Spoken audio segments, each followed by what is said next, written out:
It is Tuesday morning, back in the woodlands, and happy to be there. I am back in my rental vehicle on our way to go drop it off back at the airport. Like I said, 3,065 miles in 5 days, 48 hours of driving. That was a lot of driving, but it was worth it. I had a great time. So this is going to be a truncated week yet again. We'll get back on a normal schedule here soon.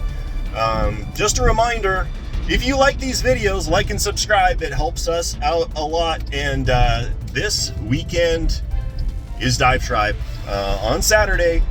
Remember, you don't actually have to be there. You can watch the videos afterwards, but you do need to be a Dive Tribe member.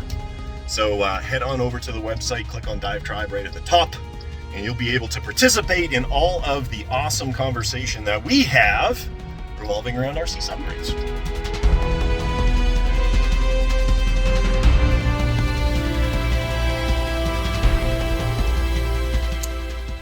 So Wednesday morning, yesterday was just a lot of emails and pictures and all sorts of stuff like that. But I want to show you everything we got in the bargain bin right now, because it's all lying out in my garage. We need to get rid of it.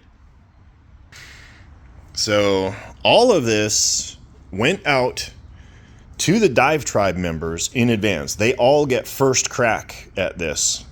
So they got the list. They're going to let me know if they want it before it gets listed.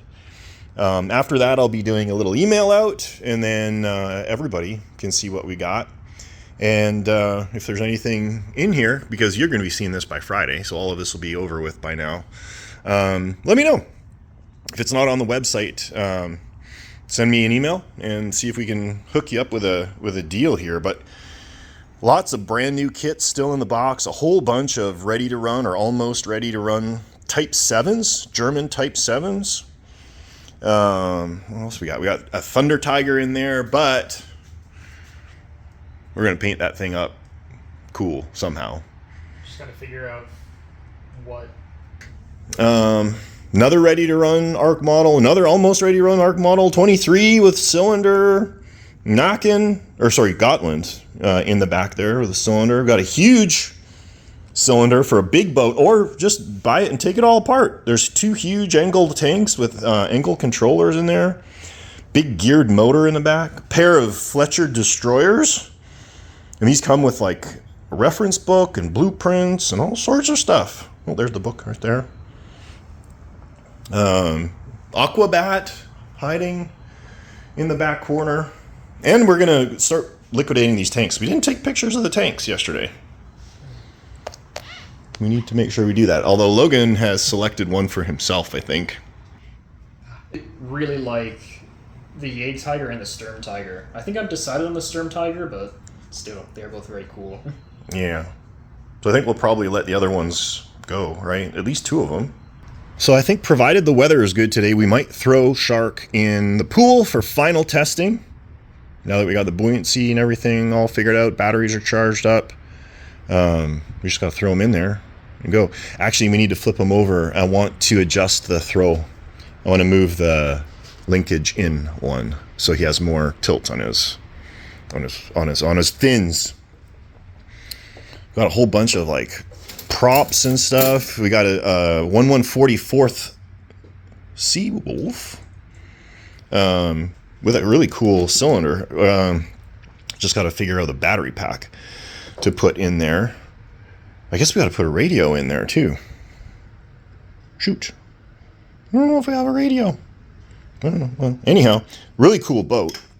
And he has a really unique carry case for it. It's like a chunk of acrylic with all kinds of padding in there.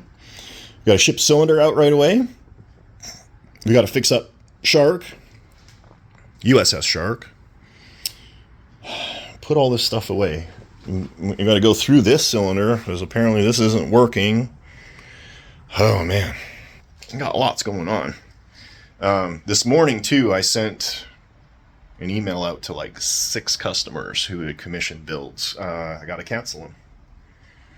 I just do not have the time to do them all. Not Not because of anything going on with the dry docks, but because I've engaged in a consulting job for my previous company, and that's going to take up several hours a day. So going to vastly impact the ability for us to build stuff. So we got a customer cylinder in. Just finished cracking it open, and bit of a typical sense, something's wrong with it. I've got it hooked up to power off. So hooked up to power goes in, power goes to the switch on the bottom of here, hit the switch here, and faintly here is clicking. However, we don't have power going anywhere else. So, gonna start testing segment by segment, seeing where the power breaks off, and see if it's just like a simple wire problem. So, figured out what was causing the problem. Just got a corroded Deans. Oh, come on, there we go. So, just gotta go ahead and resolder on a new set of Deans, see if that fixes anything. A bit of promising news, we did hear when the connection worked briefly, quite a few other functions and lights came on, so it's a good sign that there's more stuff working down the line. Alright, so, a little bit of progress. Took the previous Deans out, resoldered on, nice little connection. Everything's looking nice and clean. Turned it on for a quick little check, and sure enough, power is going through. However, turn it on real quick. You can hear is a failsafe going on and off. And this out of the way, radio is on, so that means at some point we're not getting signal through. So that's up next. Well, good news is a quick fix. Turns out, and if you're observant, I'm sure you'll have seen it, I didn't plug it in. So, yeah, that kind of fixed it. I had this connection all nice and done. You can see the nice new Deans with its nice little heat shrink on it. And I forgot I disconnected this to ensure that in the event that I did get power going through, I didn't, make a mistake and flood power to the rest of the cylinder. All right, we are going to be heading off to storage here right away to grab some stuff, but I'm going to get Logan to do a little update on how the OTW cylinder turned out. Well, just went ahead and I brought it outside, gave it a quick test. No major leaks from any of the usual suspects. The bellows were fine, knurled nuts were fine. Looks like the O-rings are getting kind of old. If you look really closely, you can see there's a couple cracks in it. So we're going to look and see if we can find some replacements, but besides that, I think everything's set. Yeah, I mean, worst case scenario, customer, obviously, you can just grab some from Amazon or whatever. Cool. And I, in the meantime, knocked out a gajillion torpedoes. So these are all curing. And then I just need to build the launchers. That's a super quick and easy thing to do. And then we'll get this thing ready for shipping tomorrow. 2 torpedo kits, a big one and a little one, or long and short, I guess it would be. Okay, we are shifting gears to the skipjack class Shark and repairing the stern that got bumpled up. This is what we're working with here. So there's these guide bushings in here that the planes, sit in. These were broken out. So we've got this one in here, and we've checked and made sure that it is, perpendicular to the longitudinal axis of the boat. But now what we're going to do, and Logan's working on it right now, he's cutting bushing. So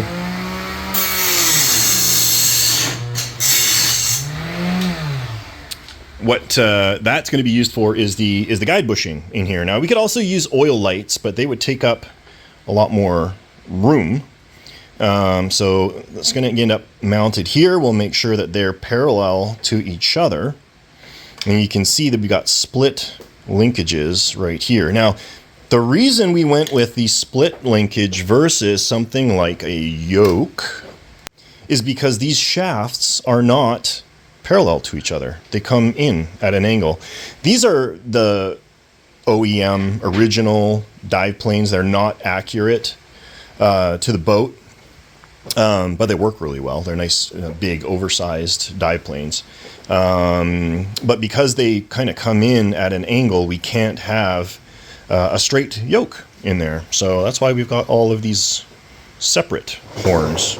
So we're just adjusting the linkages here. We ran into a weird issue though. The remote switch, which was working while I was gone, right? Decided to stop working. Now, what I'm hoping is that the main drive battery dropped below like 12 volts. It was at 12 volts when I just checked it. That's a 12 volt switch. So maybe it wants more voltage in order to kick over. I got the battery on the charger. It was definitely low. 12.1 is very low for a sealed lead acid battery. The spare battery is completely and utterly dead. It's at like 0.16 volts. So these can be like massaged and massaged and massaged back into life again if you really, really want to. But for the price, it's absolutely not worth it.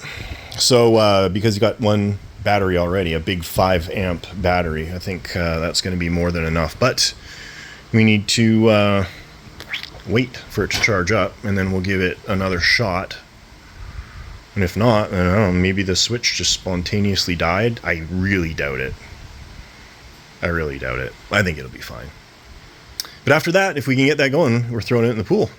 We just do a function test to make sure the ballast system's working, and she'll be done. All right, so tested, functional, ready to go.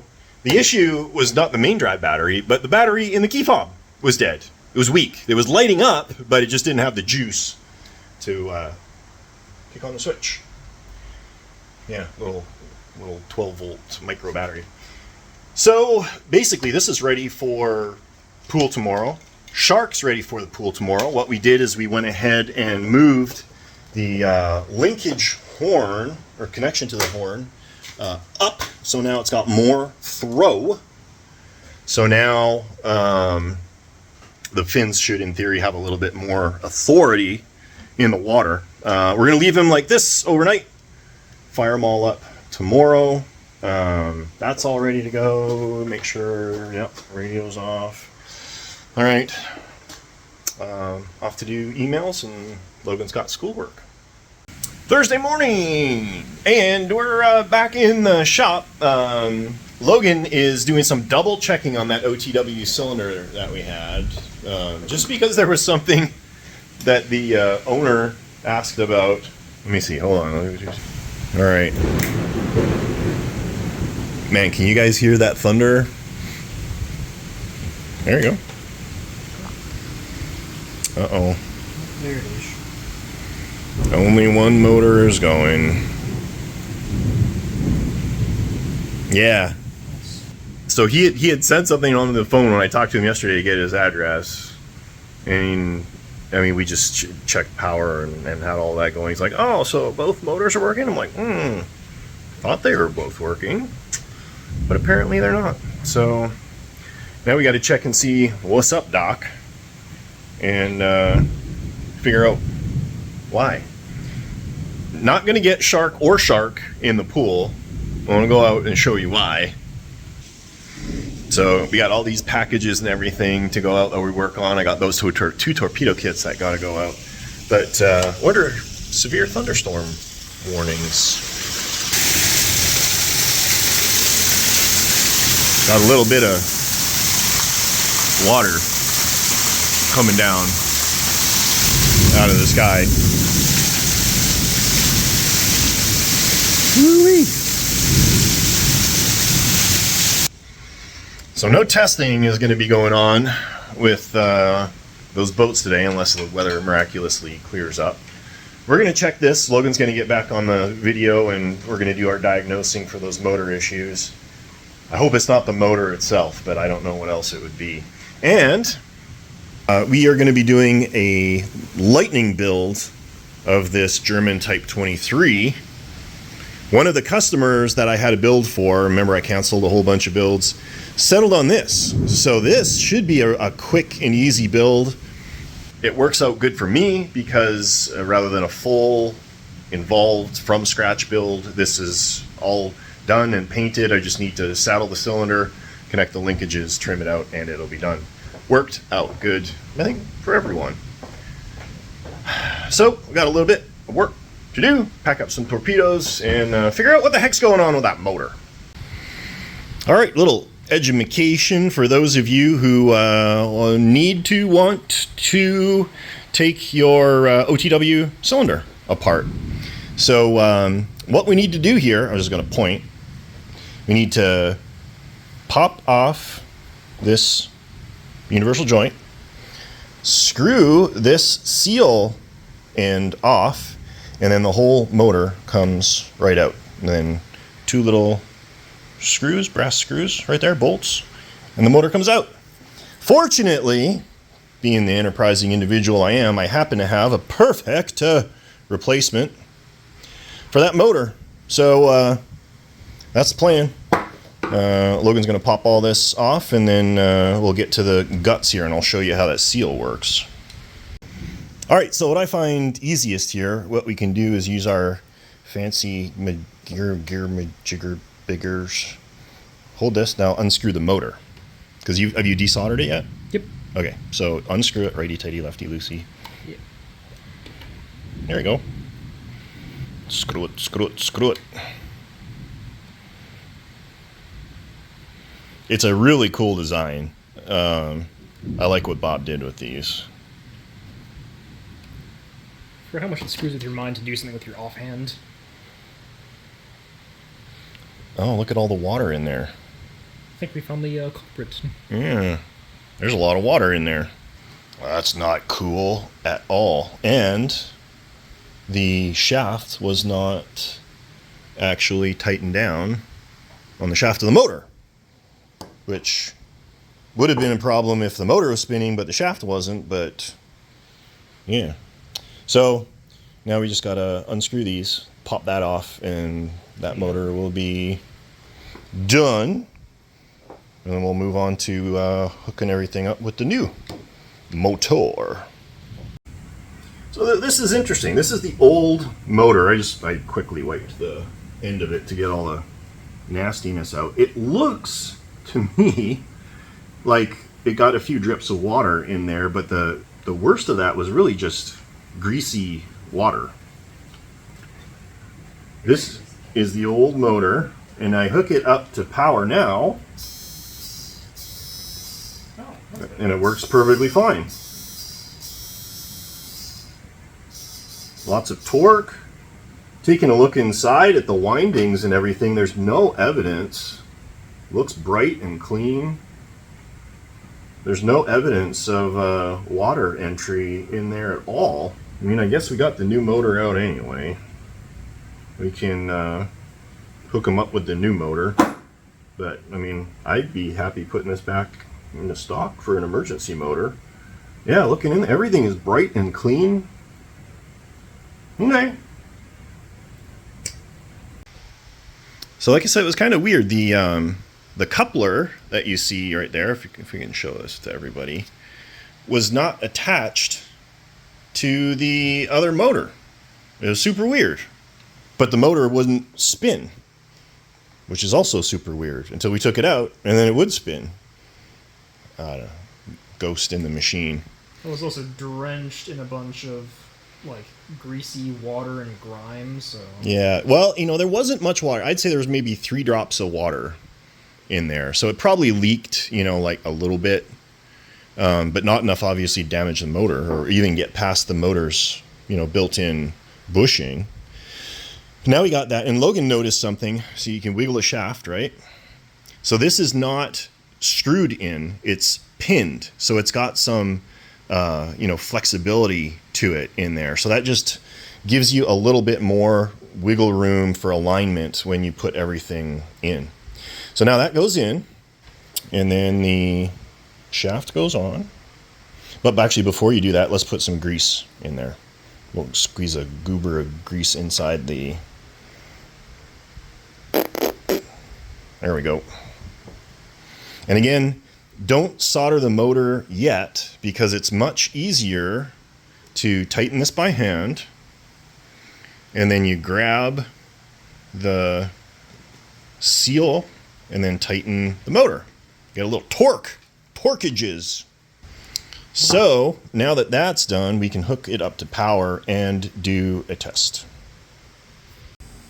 All right, the last thing that we need to do, and the reason this was looking is that these seals were incorrectly calibrated.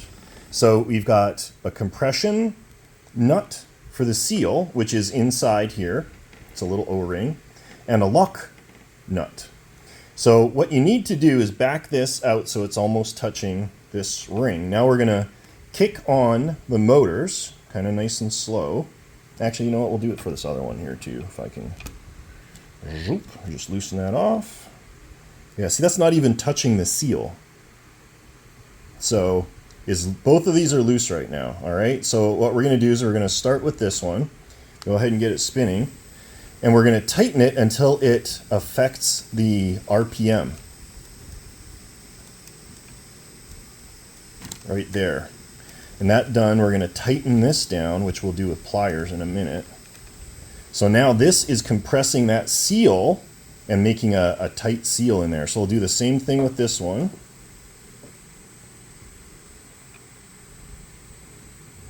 Just like that. All right, I just want a little interjection here. These are my torpedo breeches. And I just want to show, this is how I test them. This is a butane filler valve. So I plugged off, just as though they were a torpedo, in the breech. And I'm just gonna hit it with some butane, listen for leaks, nothing.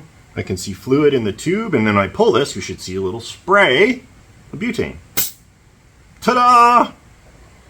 So, all of these are tested before they're shipped out to make sure they're not leaking. So far, these have been pretty bulletproof for me. I'm pretty excited. All right, we are now on to the 23 in earnest.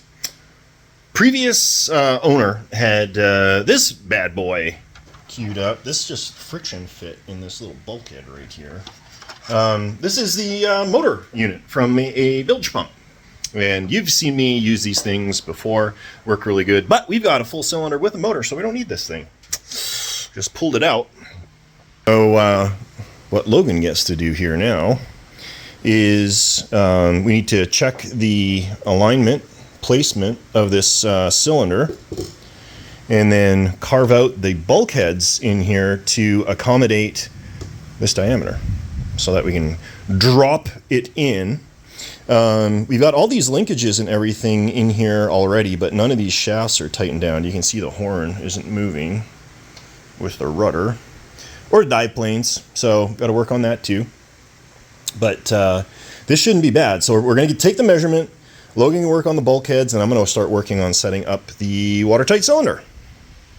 All right, Logan has been working on setting up the cylinder. So we've got the rudder and rear dive plane servos in place. This one was dead when we checked it.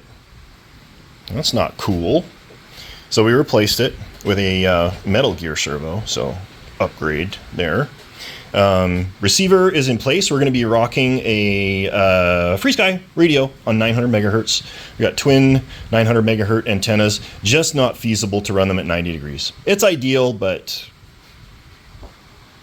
can't do it. No room. Yeah, I don't know, whatever. It's fine.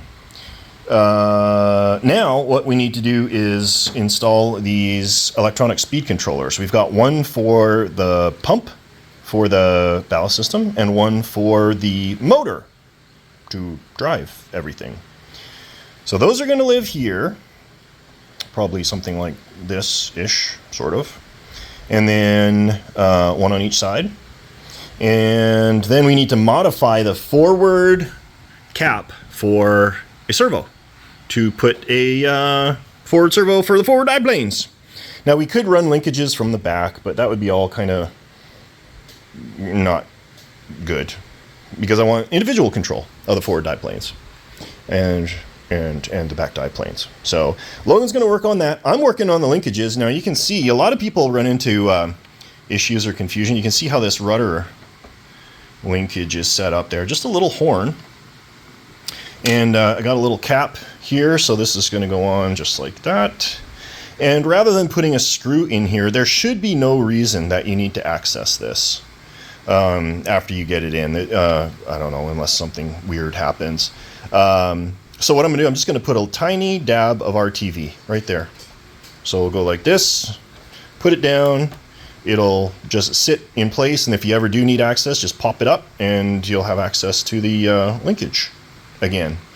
I redid the linkage for the dive planes because he had an arm that was about 34 miles long on there, which wasn't ideal.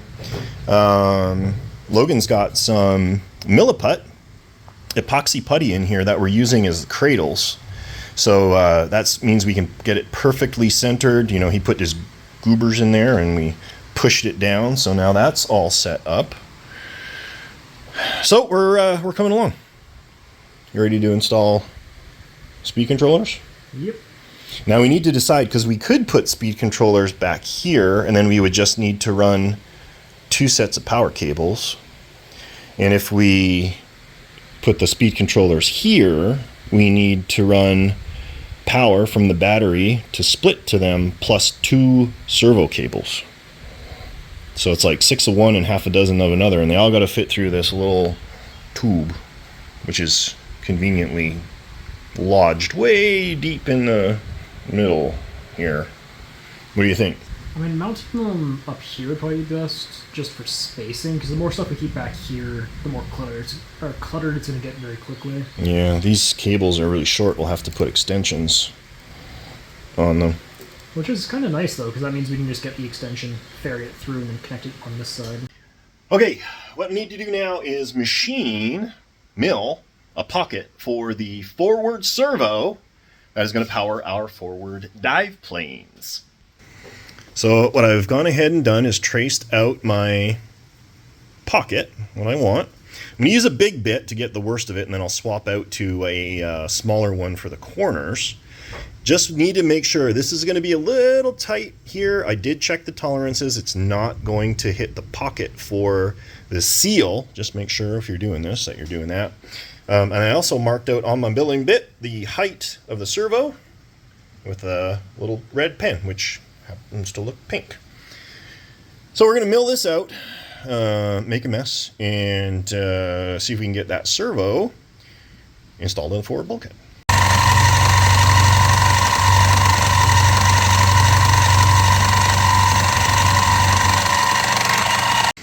All right, finished product. Got a servo mounted. We got a bellows seal on the outside. Note the orientation of that. You need to make sure that as that servo arm swings, it doesn't impact the size of that brass tube. I just adhered it with some silicone. And it's very, very important. There's a very, very specific type of silicone that you need to use. No, there's not. Just use silicone. It's fine. You'll be able to get that servo out again if you need to. All right, here's a little side project that I was working on. So if you guys remember, there was that Type 7 ARC model that just sold recently. It had sound in it and all that stuff. Customer bought that, and I sold it untested. So it was kind of a builder special, and he took it on. He broke the end cap that was on the end, and back in the day when I originally built it, that was a custom design thing. I 3D printed it. He snapped it because it was a filament print. So he reached back out. I did not have the files, but he sent the old one. I redrafted it and reprinted it in high strength resin, ABS-like resin. This is what we've got. So I just want to show you how that looks. So if you look inside, let me flip this around here. If you look inside, you can see right there, it's a slotted top. And the idea behind this is it's a rotary seal that goes up to the arm on the front. So just wanted to show you what that ended up looking like. I got it held in place with some high strength 2-sided tape. So if that ever needs to get swapped out, that's easily done. Hopefully the tolerances and everything are good. But this is all done. We're going to box it up, ship it back out to him and get his Type 7 all fired up back in the water. Well, I have to say I'm pretty stoked about the progress that we've made on the 23. Gonna wrap things up here now. I'm gonna head in, do some emails, but let me show you where we left off. So basically, speed controllers for the motor and the pump are all done. These are two-way microelectronic speed controllers. They're rated for 5 amps, which should be more than enough for these little tiny motors. This is all set up. Logan did a great job of getting this nestled in here really well. You can see our drive shaft is going to line up really nicely. What I'm going to do is put a little extension with a dog bone that'll go in there, so we'll have no physical connections we need to make up. And then we got these magnetic couplers that are in our supplies for our control surfaces. Now you can see the dive plane is down low. What I'm going to do is disconnect that and run it up over the top and connect it here, and this is going to be the rudder. What I do need to do is figure out the power distribution situation. The way that Ron has this set up, the battery is in the forward compartment. The switch is in the aft compartment. So I think what we're going to do is maybe try and go with a remote switch, or potentially, I don't know, put a physical switch in the back. I don't know. We'll figure it out. I'm too tired to think about it now. But it's all going really good. And you can see our forward dive plane matching up perfectly for our forward dive planes. Pick this up tomorrow. Get the power situation figured out. Get the hold downs done. The linkages run. And then really after that, cosmetics and trimming. This is coming along super quick.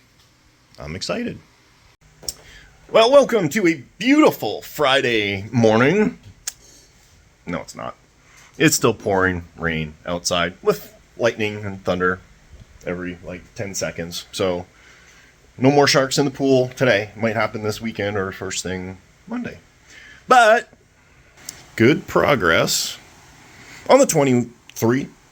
Logan is putting an extension in for the forward servo so that when we plug it in, the actual connection is up at the front where it's easy to get at. And then he also rigged up an NMM15 magnetic mission switch, which means we did away with that switch in the back there, which is a common point of failure on these. I am rigging up a hull closure system for this. I've got a little plastic tab that's going to go right here in the back. And I'll show you what I did is I countersunk back there, and I'm using an M3 stainless bolt. And I made this hole just slightly smaller than the nut, so it's going to be a press fit plus a little dab of glue to lock it in place. Too many people just glue a nut onto the bottom. They will always, every time fall off. Don't do it. Countersink, press fit, and then glue, and you won't run into any problems. Other thing I did, I replaced the brass linkage for the dive planes with this stainless linkage. And I got the outputs on the correct side to match up with the cylinder outputs. So that is coming along well here too.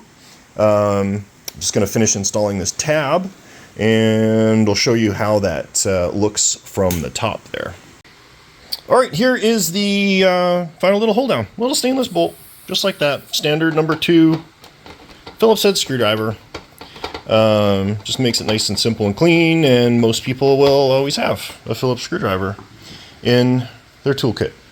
So got the hold down done. Cylinder is almost ready. We're going to drop it in, adjust our linkages, get the drive shaft, and I've got that started here as well.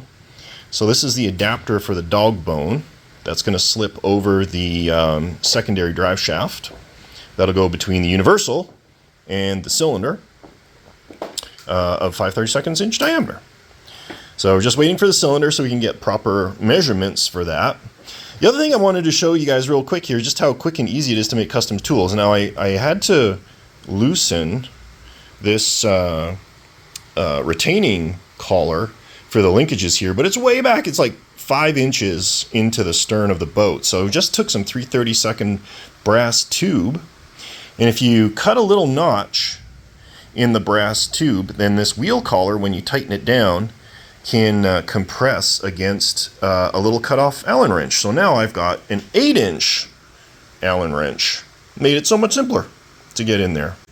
So we had a little bit of a weird situation with the MM15 magnetic switch. It was kind of working before we did final installation, and then it started doing wonky things. And if you guys remember Logan's Kilo, it was doing wonky things too. It was possessed by a demon? Possessed by a demon. We had it mounted here. It was perfect. We could swipe it. What was happening, as soon as we connected power, it was bleeding power into the cylinder, but not full power into the cylinder. The receiver was coming on and off and on and off. If we swipe the battery, it's the same thing. It's like it made no difference whatsoever. So I made a little video, and we're going to send that to Kevin, and we'll see what he has to say about that. But in the meantime, what I'd managed to find was a beautiful little 6-volt remote on-off switch. So it's even cooler. You can do it from the fob now.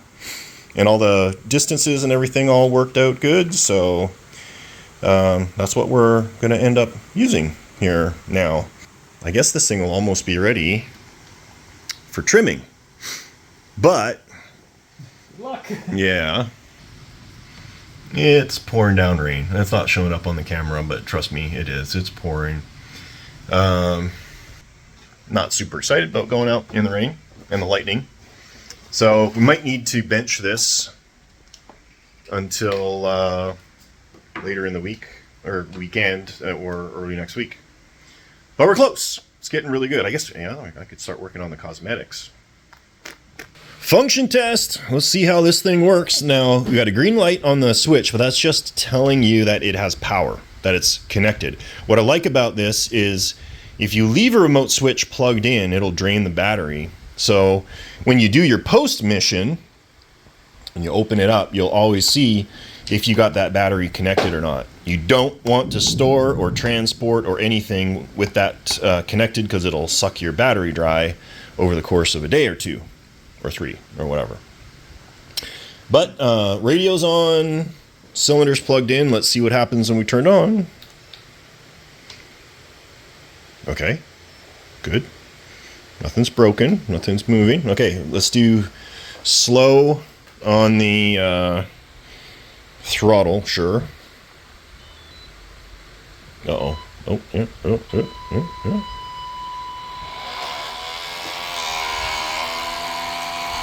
What the heck?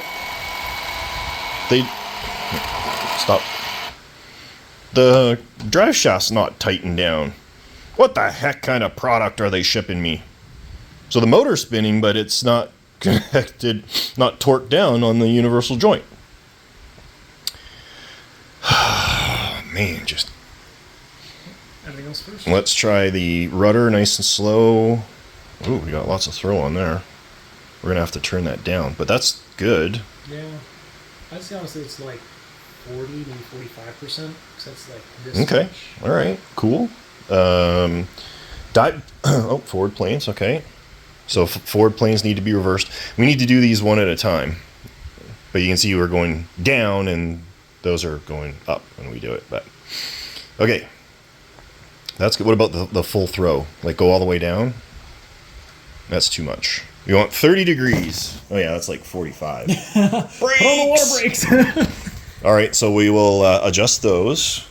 Rear planes are on the side switch there. Those are good. Perfect. Yeah, I like.